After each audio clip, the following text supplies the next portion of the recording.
नमस्कार, मेरा नाम है सन्नी सारद और आप देख रहे हैं द फॉलो अप। आईएएस पूजा सिंघल से जुड़े हुए मामले में इस वक्त बड़ी खबर यही है कि पूजा सिंघल और उनके पति अभिषेक झा के विदेश जाने पर रोक लगा दी गई है। सूत्रों के अनुसार जो हम तक खबर पहुंची है उसके अनुसार सीए सुमन कुमार से जब पूछताछ ईडी ने की थी और उसके बाद ईडी ने यह माना था कि यह मनी लॉन्ड्रिंग का जो मामला है इसके दायरे में आईएएस पूजा सिंघल और उनके पति अभिषेक झा भी आ रहे हैं। इसे लेकर सेंट्रल ब्यूरो ऑफ इन्वेस्टिगेशन को जो है अनुशंसा की गई है ईडी की तरफ से कि ये मनी लॉन्ड्रिंग का मामला है और ये लोग देश छोड़ के बाहर जा सकते हैं, इसलिए इनकी जो है विदेश जाने की यात्रा पर जो है रोक लगाई जाए। पूरी जानकारी क्या है पहले सूरज से जान लेते हैं।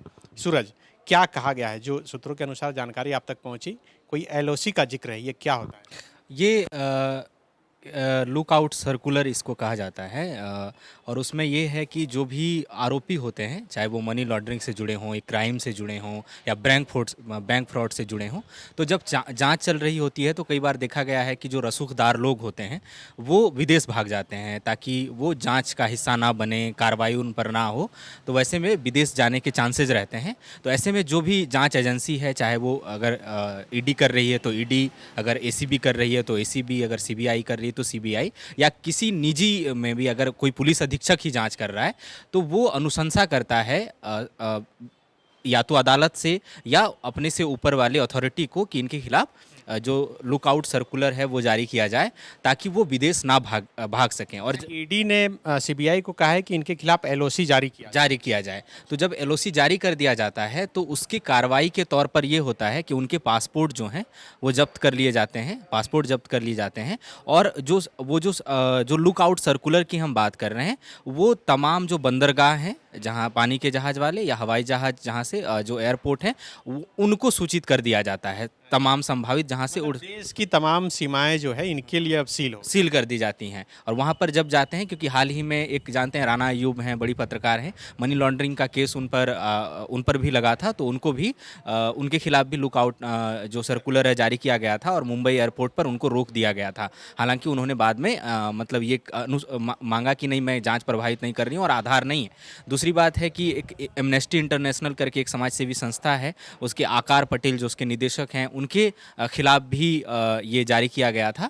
हालांकि बाद में उसे वापस ले लिया गया, लेकिन ऐसा जारी किया जाता रहा है चाहे वो कोई भी हो, ताकि वो फॉरेन नहीं जा सके। और जो ईडी ने अपने जो वो लेटर है जिसमें उन्होंने अनुशंसा की है ब्यूरो ऑफ इन्वेस्टिगेशन से, उसमें ये लिखा है कि चूंकि जांच अभी क्रूशियल स्टेज में है तो उन्होंने दो चीज़ों का जिक्र किया। एक तो सीए सुमन कुमार से जो पूछताछ हुई है, तो ईडी ने कहा है कि जो पूछताछ हुई है और अब तक जो हमारे पास जानकारी आई है, जैसे प्रथम दृष्टया या प्रारंभिक जांच के आधार पर कि पूजा सिंघल और उनके पति जो हैं अभिषेक झा, वो दोनों ही मनी लॉन्ड्रिंग में मतलब शामिल हो सकते हैं, हाँ संलिप्त दिख रहे हैं। तो वो हम इसलिए जांच को आगे बढ़ाएं, इसके लिए बहुत ज़रूरी है कि वो भौतिक रूप से भारत में ही मौजूद रहें ताकि हम और तथ्य जुटाएं या जो तथ्य हमारे पास हैं उनकी हम ढंग से पुष्टि करें।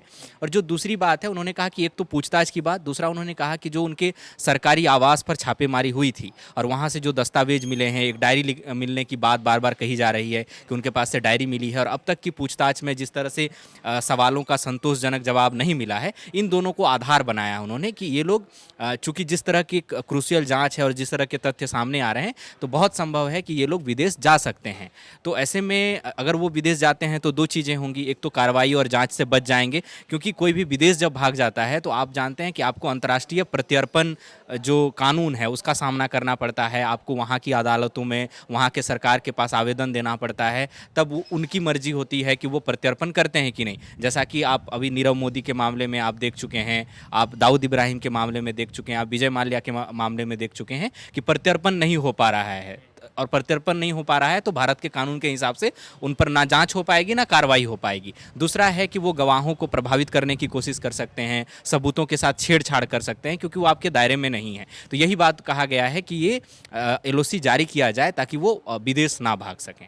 बिल्कुल, अभी की सबसे बड़ी खबर यही है कि पिछले 3-4 दिनों से जो ये पूरा ईडी की कार्रवाई चल रही है, उसमें कहा जा सकता है कि अब आगे जो है वह कार्रवाई की ओर बढ़ रही है और यही वजह है कि आईएएस पूजा सिंघल और उनके पति अभिषेक झा, जो पल्स हॉस्पिटल के मालिक हैं, दोनों के विदेश जाने पर रोक लगा दी गई है और सीबीआई से एलओसी दोनों के खिलाफ जारी करने का अनुशंसा किया गया है। आप सबों को पता है कि आज भी रांची के ईडी कार्यालय में पूजा सिंघल से पूछताछ चल रही है। कल पूजा सिंघल और उनके पति अभिषेक झा दोनों से पूछताछ हुई थी। सुमन जो सीए हैं जिन्हें ईडी अरेस्ट कर चुकी है, उससे भी लगातार पूछताछ चल रही है क्योंकि वो 5 दिनों के रिमांड पर हैं। तो ये बड़ा अपडेट है। दूसरा अपडेट ये है कि आज जैसे ही पूजा सिंघल सुबह करीब 10:30 बजे ईडी कार्यालय पहुंची, उसके बाद ही ये खबर आई कि कलकत्ता में इन्हीं से जुड़े हुए एक आदमी के घर पर ईडी ने छापेमारी शुरू कर दी। ये पूजा सिंघल से इधर पूछताछ और उधर कलकत्ता में छापेमारी, दोनों का क्या लिंक? दोनों का लिंक ये है कि जब डायरी मिली थी तो उसमें 3 तथ्य थे। 3 तथ्य ये थे कि पहली बात ये थी कि उसमें कई नेता, ब्यूरोक्रेट्स और रसूखदार जो बिजनेसमैन थे उनका नाम शामिल था, कि उनमें जिक्र था। इसके अलावा जो दूसरी बात थी उसमें 20 सेल कंपनियों के पता चलने की बात कही गई थी। ऐसी कंपनियां जो होती हैं, जो फर्जी तरीके से बनाई जाती हैं और उनमें क्या होता है, ब्लैक मनी को वाइट जो किया जाता है कि ब्लैक मनी को, जो गलत तरीके से आए पैसे हैं, उनको वाइट मनी में कैसे तब्दील किया जाए, उन कंपनियों के जरिए किया जाता है। कहा यह जा रहा था कि ये जो कंपनियां हैं, इनके जो डायरेक्टर्स हैं, जो निदेशक के पदों पर बैठे हुए हैं, वो आईएएस पूजा सिंघल या उनके पति अभिषेक झा या सीए सुमन कुमार, इनके जो रिश्तेदार हैं या इनके करीबी लोग हैं, वो लोग 20 अलग अलग कंपनियों के निदेशक के पदों पर विराजमान हैं। तो ऐसे जिन भी कंपनियों का पता धीरे धीरे चलता जा रहा है, तो उससे जुड़े संबंधित लोग, उन पर ये छापेमारी उन ठिकानों पर की जा रही है। क्योंकि आप जानते हैं कि पहले ही की 2 दिन की जो कार्रवाई हुई थी उसमें करीब 25 ठिकानों पर छापेमारी हुई थी 5-6 राज्यों के, और अब ये कार्रवाई और भी कई लोगों पर हो सकती हैं जो जिनके बारे में भी पता चलेगा कि ये फलाना कंपनी के निदेशक हैं। हालांकि अभी तक चूंकि ईडी की तरफ से कोई प्रेस वार्ता की नहीं गई है, कोई आधिकारिक बयान जारी नहीं किया गया, इसलिए ये नहीं पता है कि कौन सी कंपनियां हैं, उन कंपनियों का नाम क्या है। लेकिन ये पता है कि 20 सेल कंपनियां हैं जिन कंपनियों के जरिए ब्लैक मनी को वाइट में तब्दील किया जाता है, और उससे संबंधित जो लोग हैं, ये छापेमारी जुड़ी हुई है, इसी से लिंक्ड है। तो बिल्कुल देखिए, ये जो पूजा सिंघल का पूरा मामला है, ये मनरेगा घोटाला से जांच जो है शुरू हुई, उसके बाद पल्स हॉस्पिटल तक पहुंची।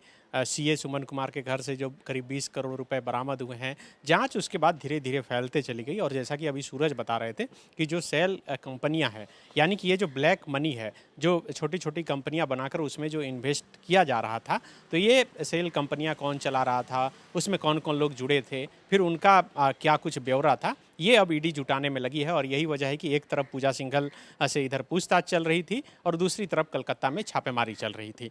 फिलहाल पूजा सिंघल ईडी के दफ्तर में है। कई लोग कई तरह की चर्चाएं कर रहे हैं। शाम तक देखना होगा कि आखिर इस मामले में क्या कुछ होता है। शुक्रिया। TheFollowUp.in.